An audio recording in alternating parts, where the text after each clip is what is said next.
Y si me permites, me gustaría iniciar la conversación con la siguiente pregunta. Me gustaría saber si bueno, nos pudieras compartir cuál es la posición de los gobiernos locales, entiéndase estatales y municipales, frente al desarrollo de proyectos de energías renovables y, bueno, específicamente lo que son los proyectos, en este caso, solares. Claro, bueno, de hecho, creo que la apertura a los proyectos de energía solar por parte de gobiernos estatales y municipales es mayor que a la del gobierno federal.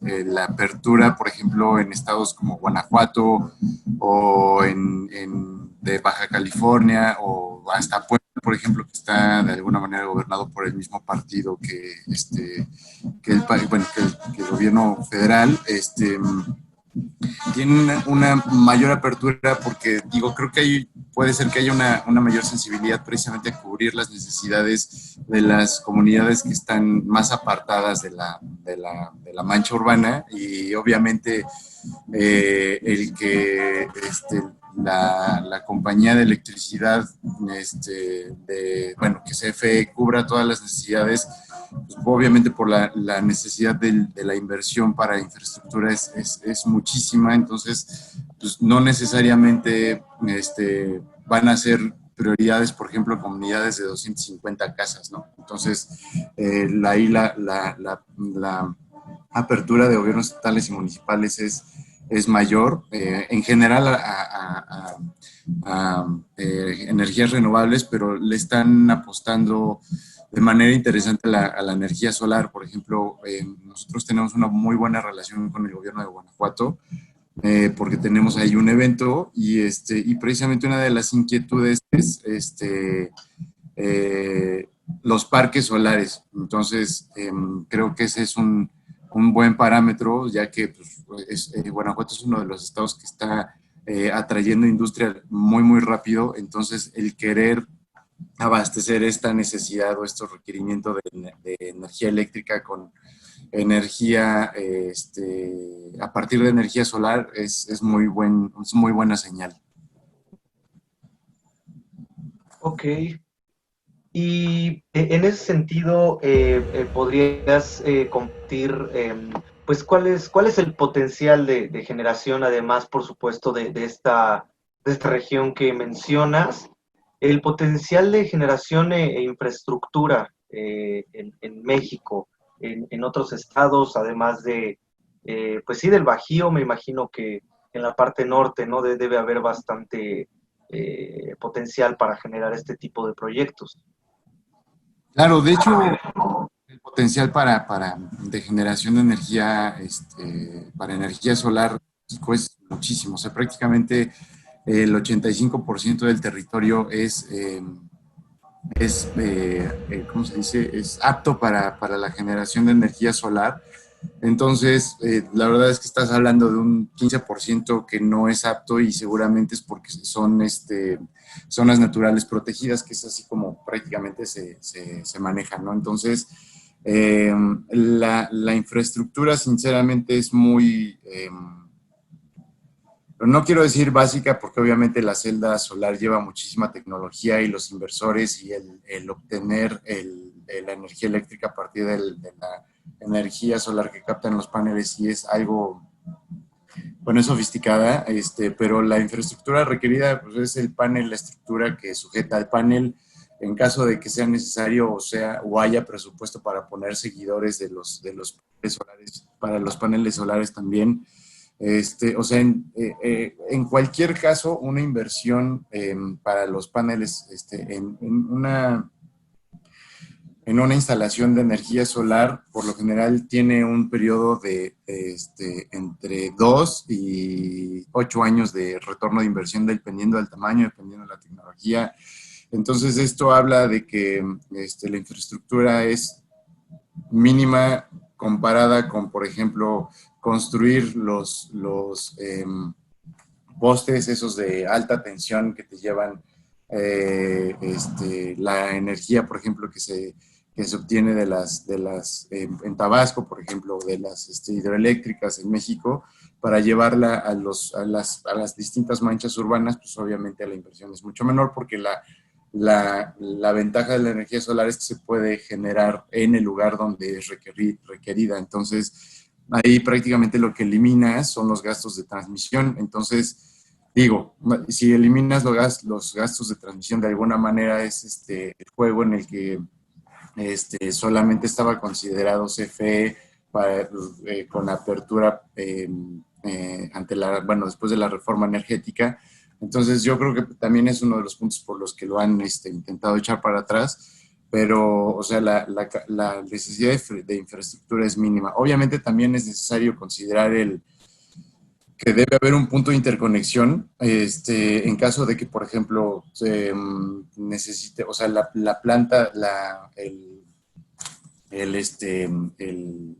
celdas solares, dependiendo si sea una instalación de gran escala o de mediana escala y se tengan que llevar, por ejemplo, de Querétaro se tengan que traer a Ciudad de México, debe de haber un punto de interconexión para subir esa energía a la red de CFE y que la energía que se genera ahí sea la que pague el consumidor que le está contratando. Entonces, o sea, pero la inversión en infraestructura pues no es tan alto como una, eh, o sea, como obtener, por ejemplo, el petróleo de gas o de petróleo. Entonces, o de una hidroeléctrica, por ejemplo, el costo de construir una presa es infinitamente mayor al de poner un campo de generación, de gran escala. Entonces, digo, las ventajas son muchas, ¿no? Ok, entonces, si bien como dices no es básica porque es una tecnología pues innovadora, de vanguardia, sobre todo si se compara con otros métodos eh, y hasta con otros métodos que pueden considerarse como de energía limpia o renovable o también Ujú. tecnología, ¿no? Quizá, pues la palabra no es básico, pero es más sencillo y más práctico. Ahora, hablas de un retorno de inversión entre 2 y 8 años. Sí. Eso, ¿cómo podría considerarse en el sentido de que si es un retorno muy rápido, sobre todo, digamos, comparado con otros retornos? O sea, más bien, ¿qué retorno hay con otro tipo de inversión? O sea, si es mucho más ventajoso esta parte con infraestructura solar. Mira, sí, por ejemplo, vamos a hacer un comparativo con otra fuente de energía limpia que es la eólica. O sea, el costo de toda la estructura, o sea, de la torre y en donde se instala el, este, el, el el aspa generadora, tanto el generador como las aspas, Ah, es prácticamente 25 veces mayor a instalar, son 12, 15, 25 celdas solares. Entonces, o sea, la diferencia sí es mucha. Y además, digamos que obviamente hay picos de generación de energía, que es cuando más aire hace y hay momentos en el que está parado y no te genera. Por ejemplo, en Alemania lo que hacen, en Alemania, donde casi no hay sol, lo que utilizan es poner una combinación entre aspas, o sea, que en algunos lugares hay muchísimo viento y poner celdas solares. Entonces, como todo el tiempo hay sol, comillas, entonces la celda solar te está generando prácticamente todo el tiempo, entonces se hace el switcheo, pero obviamente ahí el sistema solar se complementa con una batería de almacenamiento. Entonces esto te permite prácticamente independizarte de una red, de una macro red de energía eléctrica haya, para que haya generación y consumo de energía en una que le llaman pues, las microredes o los microgrids. Entonces, por ejemplo, es en el caso de los costos, ¿no? Por ejemplo, el retorno de inversión, por ejemplo, si tú pones una casa tienes en una casa y tienes que poner 4 paneles solares porque tu consumo es de, no sé, 2,500 pesos al mes entre horno, microondas, computadoras, televisión, refrigerador. O sea, todo ese tipo de cosas lo que hace es que durante el día prácticamente dejas de consumir directamente de la red de CFE para consumir lo que tú mismo estás generando, bueno, lo que tus paneles están generando. Y entonces al final lo que te ahorras en pagarle a CFE, porque prácticamente tu recibo bajaría a cero, salvo la energía que utilices en la noche, que sí le estarías tomando de CFE, en caso de que no tengas un sistema de almacenamiento, que también te volvería completamente independiente de eso. Tu recibo bajaría muchísimo, pero con el sistema que se está utilizando actualmente, que es un tipo tipo leasing, que es que tú contratas un proyecto llave en mano, entonces llega la empresa, te lo instala en tu casa, o puede ser en una empresa, en una bodega, que tenga mayores necesidades de electricidad, entonces llegan, te lo instalan, y ya cuando te entregan el proyecto, tú ya estás conectado, tú ya estás generando tu propia energía y tú puedes utilizar la energía que utilices durante el día, la estás utilizando de lo que tus paneles generan y en la noche, por ejemplo, pues de lo que sí te puedes estar conectado de la red. Entonces, este retorno de inversión, por ejemplo, en casa, se está calculando un máximo de 2 años y medio para tener un retorno de inversión.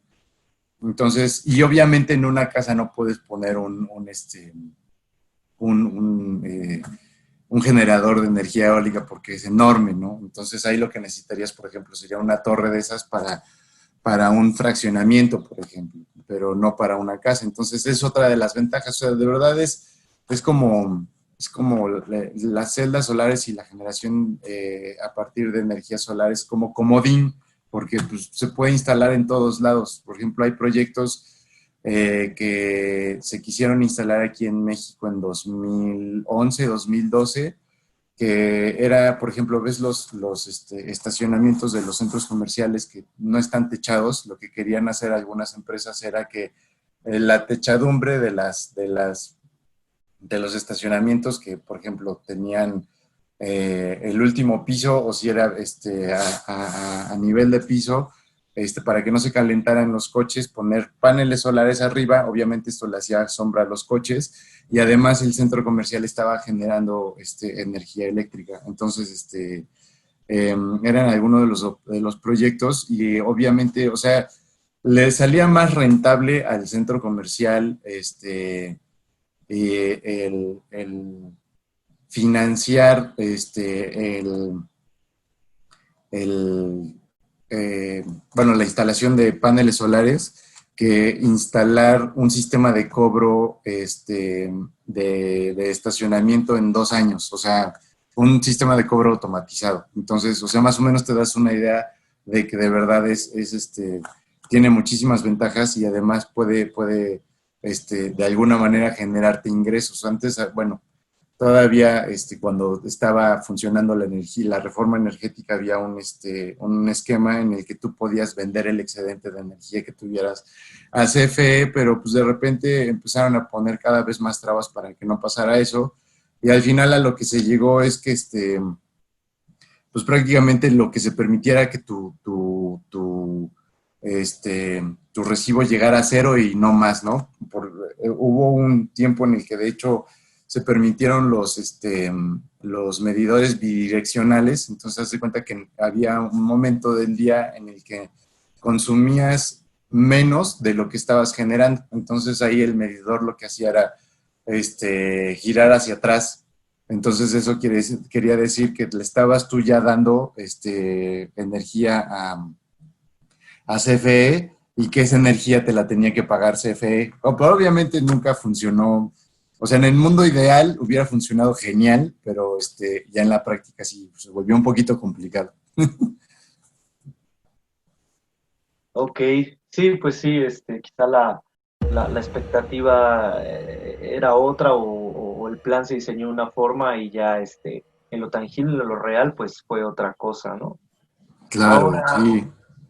ahora en cuanto a la situación que está ahorita ocurriendo con el petróleo, ¿no? Que hace, este, pues poquito después de que empezó esto de la pandemia a nivel mundial, que pues obviamente muchos sectores económicos se vieron influidos negativamente en la mayoría de los casos, pues uno de ellos fue la industria del petróleo.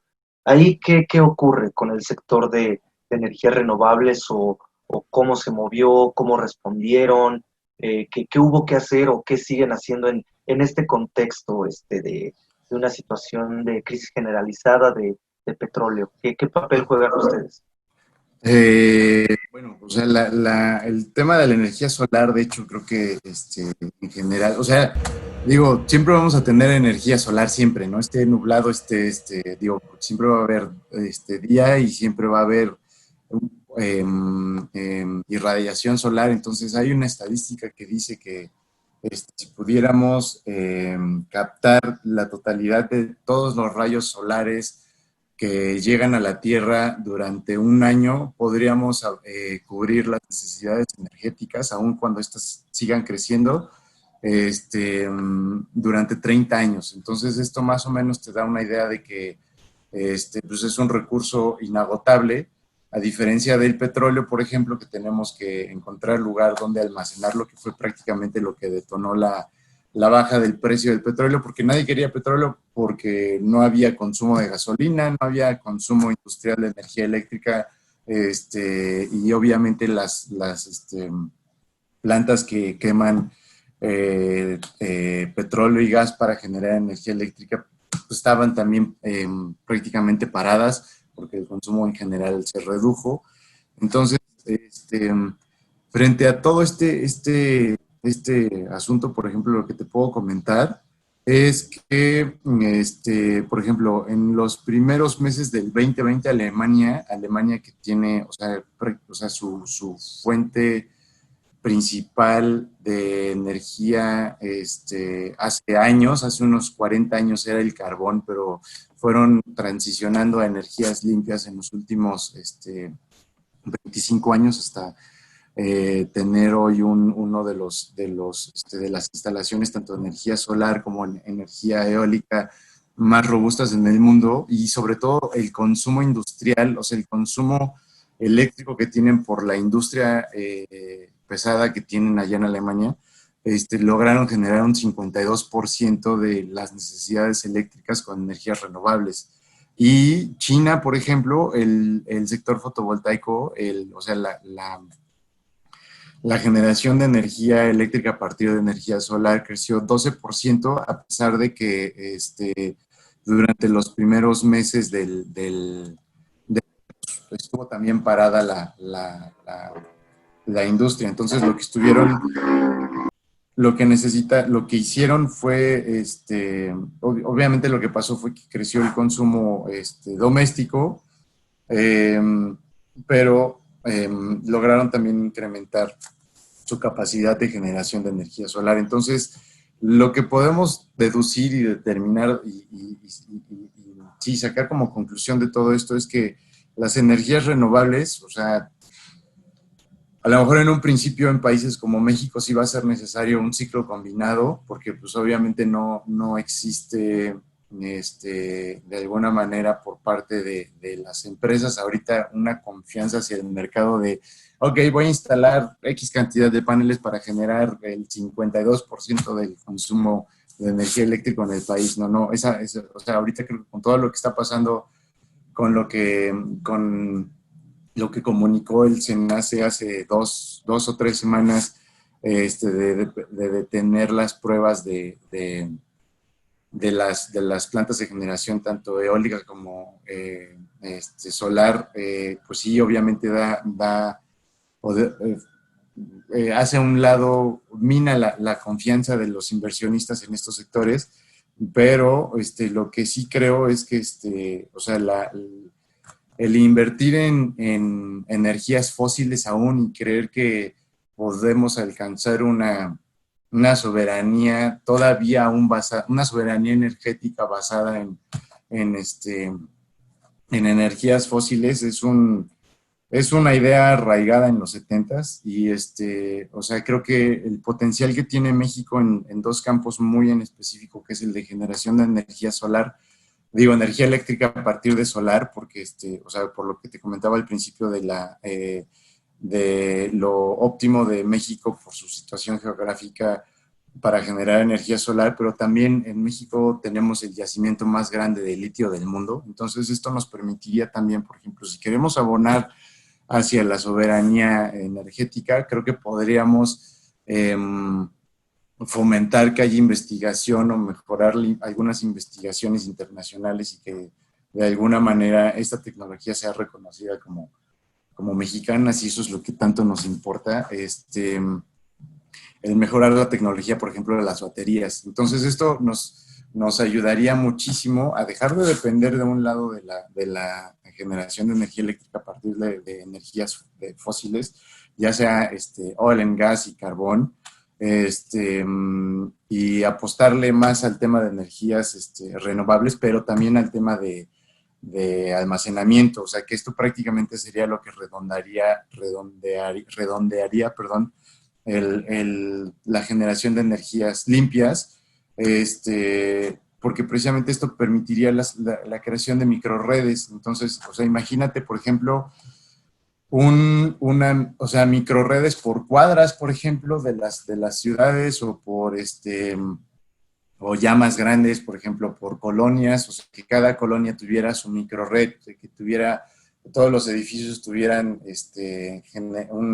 techos cubiertos con celdas solares y que cada edificio tuviera unas baterías instaladas para que en las noches estuviera utilizando la tecnología, bueno, las baterías, la energía almacenada en las baterías. Esto, o sea, reduciría impresionantemente el costo de la energía, bueno, del consumo de energía, bueno, no del consumo, sino el costo sí, o sea, de lo que pagamos nosotros de electricidad. La Entonces, factura, ¿no? O sea, el recibo como exactamente, tal. exactamente, porque solamente, o sea, se cuenta que lo que estaríamos pagando sería la instalación en sí, para que en algún momento ya llegara a ser o sea, de los dueños de los edificios, de sus propias casas o de los departamentos, como sea. Entonces, o sea, imagínate que en lugar de que pagues 600 pesos de luz, por ejemplo, llegaras a pagar 50 pesos por el consumo real, ni siquiera que haya un subsidio para nada, sino de consumo real. Pues eso te daría, híjole, daría, bueno, es un incentivo en sí, bueno, la posibilidad de poderlo hacer. Entonces, esto de verdad, o sea, creo que esta coyuntura en la que estamos actualmente en México es no quiero decir lucha, pero sí es es encarar dos visiones de país prácticamente, ¿no? Es una visión de un México con un futuro brillante, o sea, precisamente utilizando sus recursos naturales, y no quiero decir petróleo porque, o sea, ya lo vimos con el tema de las refinerías y los pozos petroleros que de alguna u otra forma dañan el medio ambiente, sino con celdas solares que después son reciclables y que todos los materiales de las celdas, como los marcos de aluminio, el acero, el cobre con el cual se transmite la energía, o el acero de los cables de alta tensión, todo eso prácticamente es reutilizable a un país que se quedó atorado en los 70s y que está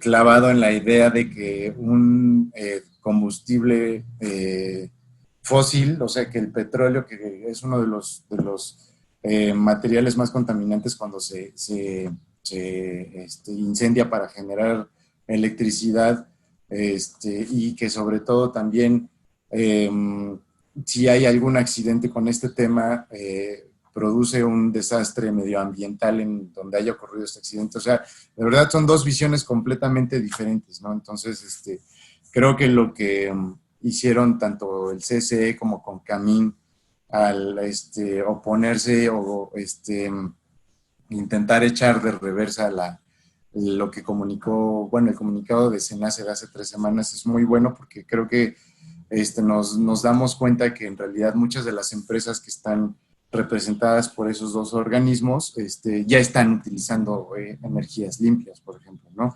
Por ejemplo, Bimbo, que tiene eh, automóviles eléctricos en su flota o que en sus mismas plantas y bodegas tienen paneles solares instalados en los techos para generación de energía eléctrica. O sea, creo que son buenas señales el que nos vayamos o sea, que la iniciativa privada le esté apostando a las energías renovables, porque pues, sí creo que no podemos quedarnos atorados en políticas energéticas de hace 50 años, ¿no?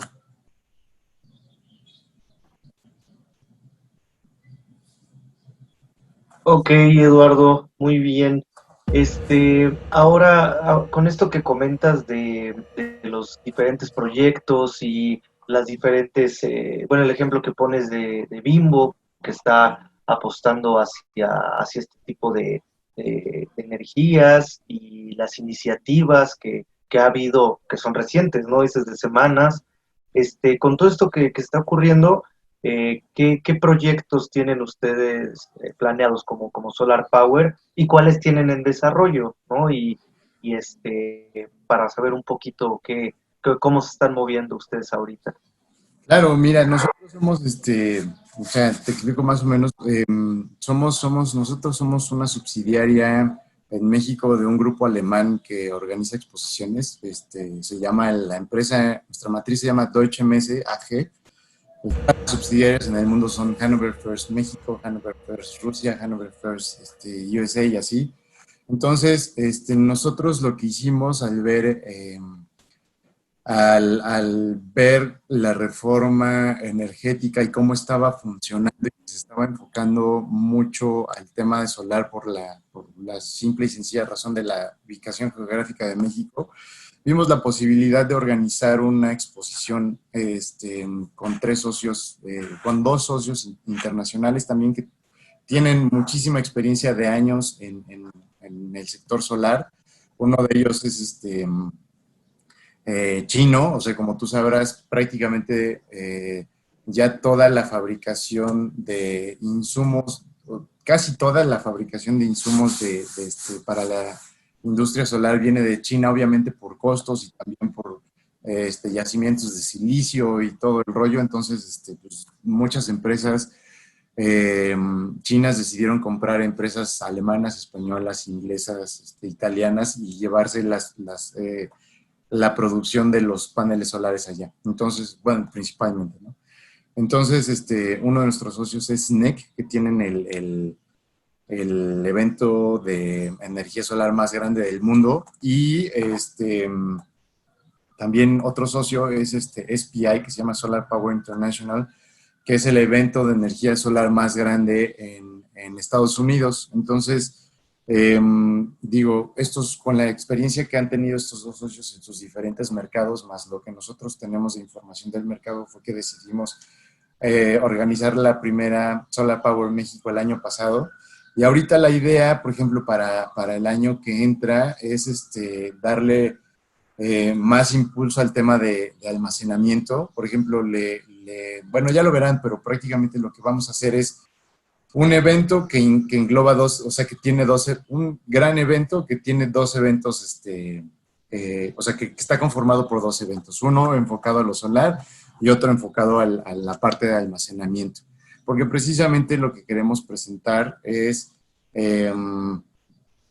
la última tecnología a los visitantes que son principalmente instaladores, integradores de proyectos solares, de cómo el ofrecer estas dos tecnologías juntas podría aumentar, bueno, obviamente los ingresos de estos dos grupos de visitantes principalmente, pero también al público en general, presentarles que la solución de instalar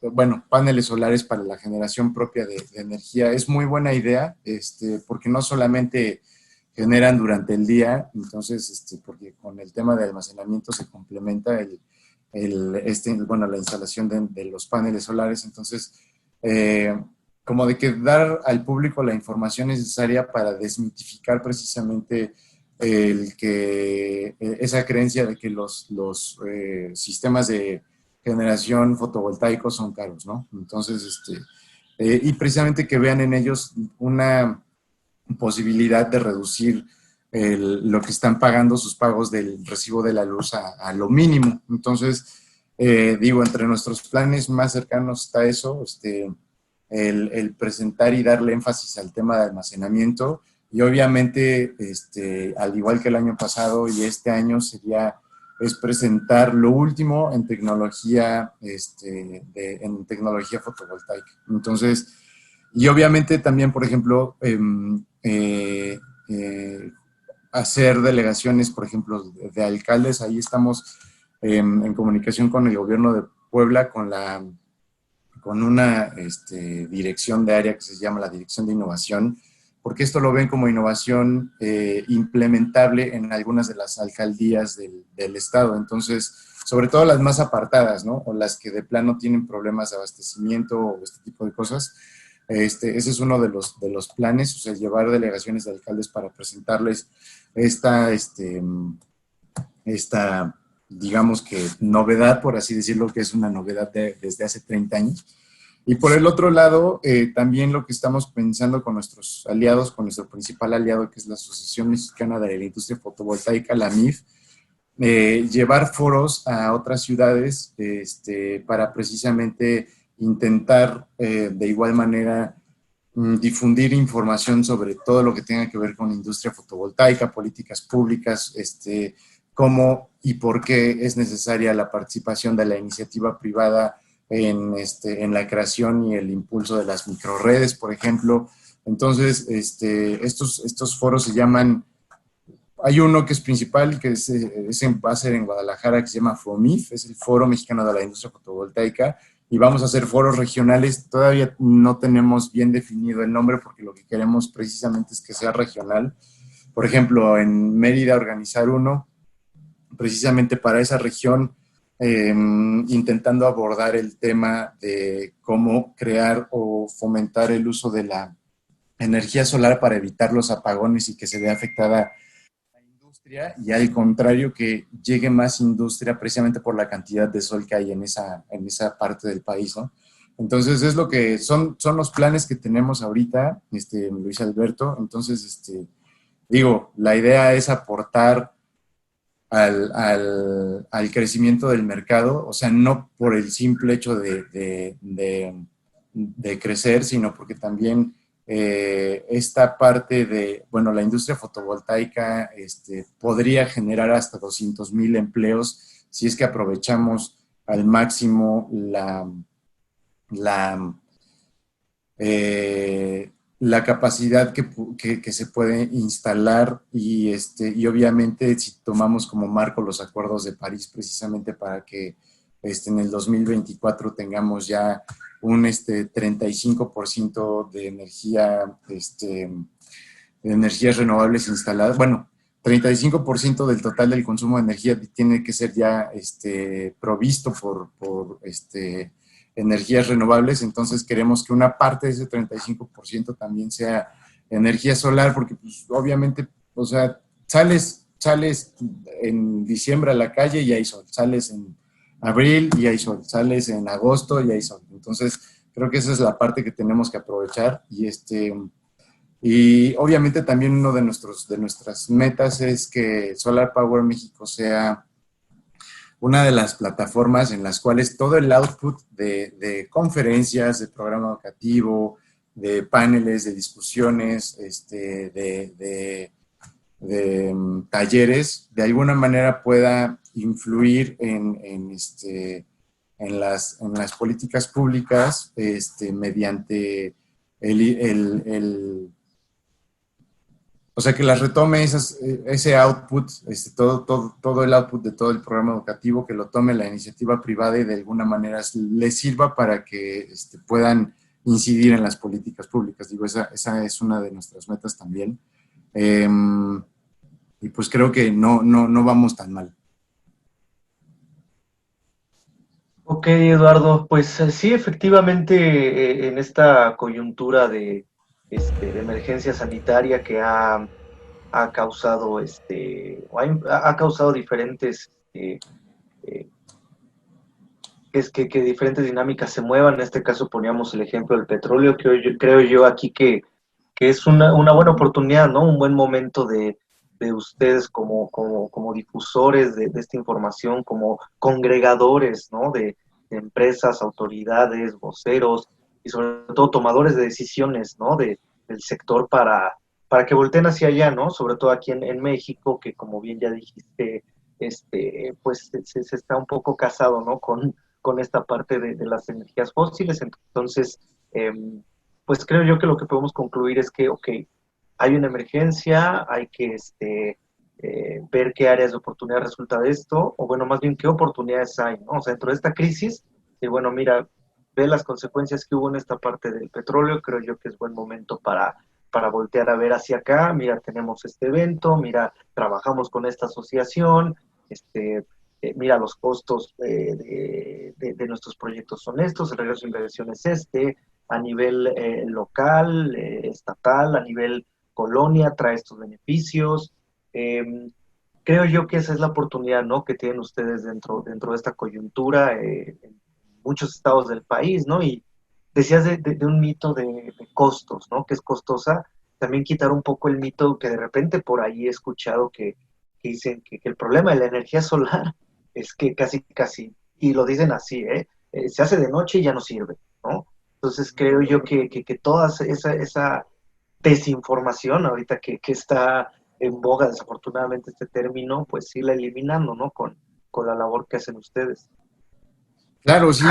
O sea, creo que tocaste un punto muy importante. O sea, el decir de que es la misma persona que está impulsando el tema de lo de se nace, o sea, la misma persona que dijo eso, o sea, que la energía solar solamente sirve durante el día y en la noche. No, híjole, pues siento decirte que desde hace un buen rato hay tecnología de almacenamiento y que la tecnología de almacenamiento ha bajado sus costos enormemente.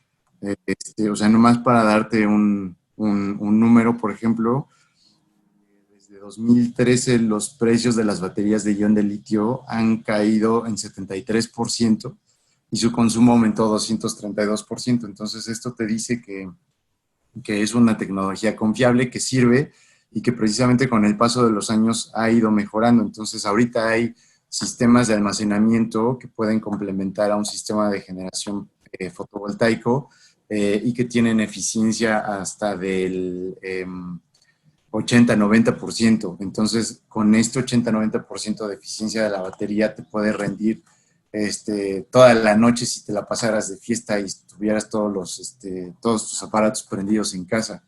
Entonces, eso es, de verdad, es muy alentador porque eso quiere decir que de verdad la posibilidad de independizarte de una red central de, de energía eléctrica que a veces cobra mucho, a veces cobra poco, pues es cada vez mayor y precisamente que el mercado en sí y el futuro va a estar marcado por estos elementos que te comentaba, las microgrids y las smart grids, ¿no? Entonces, o sea que una microgrid, lo que comentábamos, que sea una manzana o que sea una colonia la que tenga su propia generación y lo del tema del smart grid, por ejemplo, es que, por ejemplo, si en una parte de la red, de repente una batería baja su eficiencia, que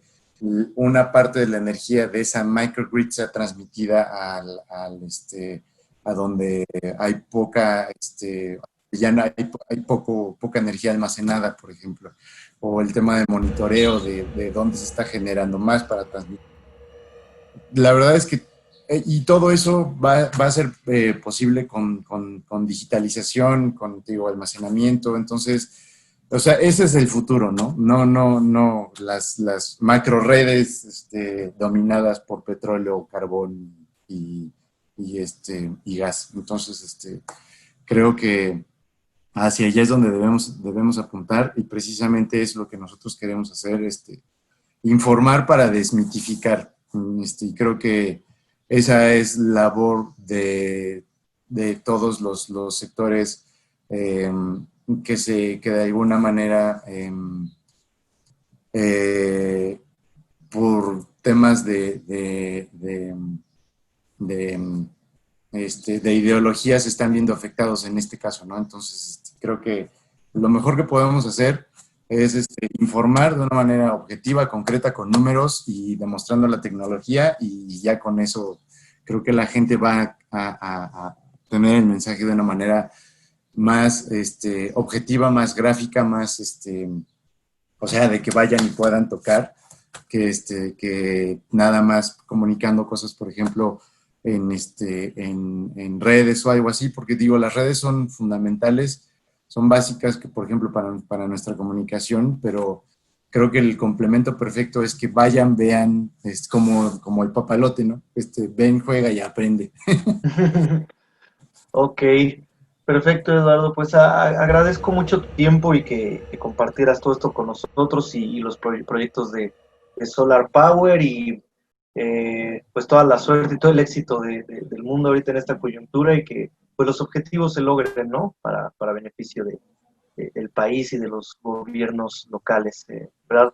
Te agradecemos mucho que platicaras con nosotros. Muchísimas gracias, Luis Alberto, a ti por el tiempo, por la paciencia, porque creo que sí me expandí muchísimo en la explicación. No, no, no, está perfecto. Entre más información, mejor. Genial.